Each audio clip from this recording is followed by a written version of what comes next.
Ella es Sarina Roffe, una experta mercadóloga, maestra también en Estudios Judaicos. En el 2004, Sarina fundó el proyecto de patrimonio sefaradí para conservar los registros de las comunidades judías sirias, lo que la convirtió en una gran investigadora de genealogía judía. Su gusto por la cultura sefaradí llegó hasta la cocina y creó la primera aplicación para Apple sobre recetas de comida sefaradí. Hoy, Sarina visita México y abre un espacio en su agenda para recibir a Enlace Judío y así poder conocer más de cerca a la mercadóloga, a la genealogista, pero sobre todo a la amante de la cultura sefaradí. Hi Sarina, welcome to Mexico. Thank you for your time. Thank you for inviting me. Sarina, your job is amazing. As a genealogical researcher, what is your major thought and learning in this field? I believe that preserving Sephardic culture and heritage is imperative, not just important, imperative to the future of our community. Because to know where you're going, you have to know where you're from. You must have a foundation of where you're from. In the Torah, there are 433 genealogies. We read it from so-and-so beget so-and-so beget so-and-so. So we see from there that it's very important to know your genealogical history so that you can have a foundation of your past, your family's past, and then be able to pass that to your children and your grandchildren and your great-grandchildren. I believe it's very important to have a written record of your family history. Not just the data, the when, who was born when, but what they did, why they may have emigrated, why they traveled to different places, anecdotes about their lifestyle and their family beliefs and the philosophy of raising children, experiences they have had, their travel, their business, their accomplishments. All of that, I believe, is important because it provides a context for the family history. And if there is a community that has moved a lot, it's the Jewish people. This must make your job more difficult, right? But it's so interesting because travel records you can find. But the reason why people travel, that's what's more interesting. For example, I did my father-in-law's family history, and I saw that his siblings were born in 3 different places. 4. One was born in Tangier, one was born in Oran, Algeria, the next 3 children were born in Buenos Aires, and the last 2 children were born in Casablanca. Why? There's a story there. And we dug and we found the story, and we found out why they went to all the different places. And that provided a rich history for the family. So those are the kinds of things that I look for. Is there any place in the world where Jewish people have never settled? Jewish people are found all over the world, every place. There's really no place in the world that Jewish people haven't settled. Sephardim, on the other hand, are in many, many countries, but not every country. The worldwide Jewish community has a great range of cultures. I know this is a difficult question, but what culture do you like the best and why? My research focuses on Sephardic Jews. But Sephardic Jews come from many countries. And what I love is exploring and understanding the different traditions, the different minhag of these communities. For example, at Pesach, Syrian Jews use haroset made from dates. But Moroccan Jews, it's slightly different. Greek Jews, it's slightly different. They put oranges. Some put figs. So I look at the Persians, I look at the Turkish, I look at all of the different harosets in my cookbook, and I see that they have many, many different ingredients. And it's interesting to see how they flavor them. Some with cinnamon, some with coriander. So I love to look at the traditions. The Syrian Jews at the Seder, they take a sack and they put it with their right hand over their left shoulder, and they say a prayer and they're asked 3 questions. Where do you come from? Egypt. Where are you going? Israel. What are you carrying? Matzah. Moroccan Jews don't do that. Moroccan Jews, they take the Seder plate, and the head of the Seder walks around the table and he takes the plate and he puts it over the people's head and he sings a song. And he does that for each person. He goes around and he sings the same song. And then he sits down. So these traditions are a very important part of our culture and important to preserve.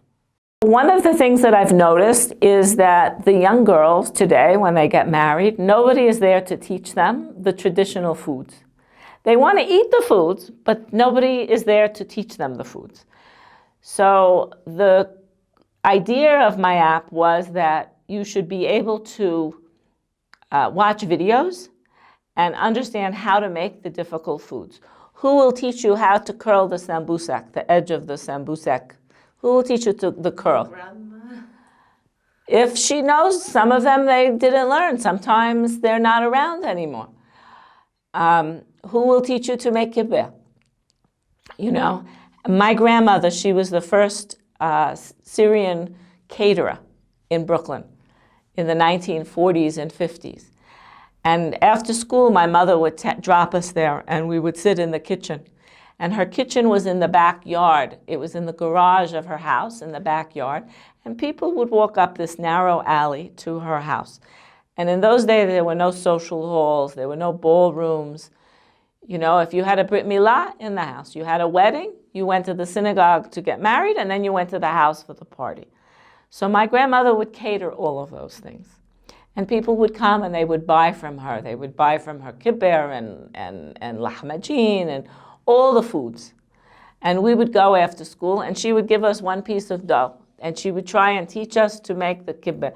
And we'd sit there and we'd like this. And she would have a whole tray finished in the time we were making one, my sisters and I.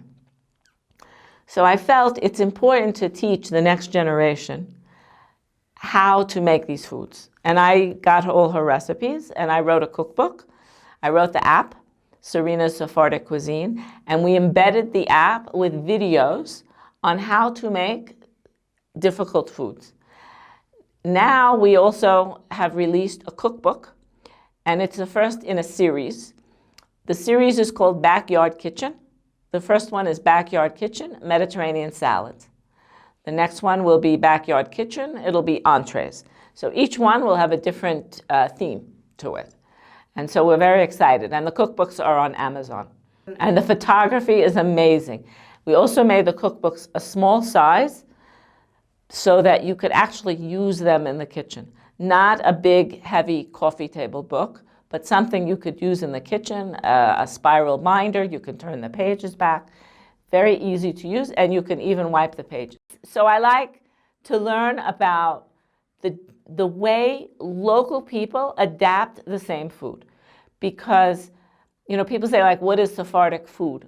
Well, it's adapted from whatever is around you, whatever ingredients are around you. So I like to see how the Syrian families here in Mexico City adapt their food from the old food in Halab. Sarina, I know you have worked with the United Nations. How do you describe that experience? It was really interesting. At the time, I was working for Jewish National Fund.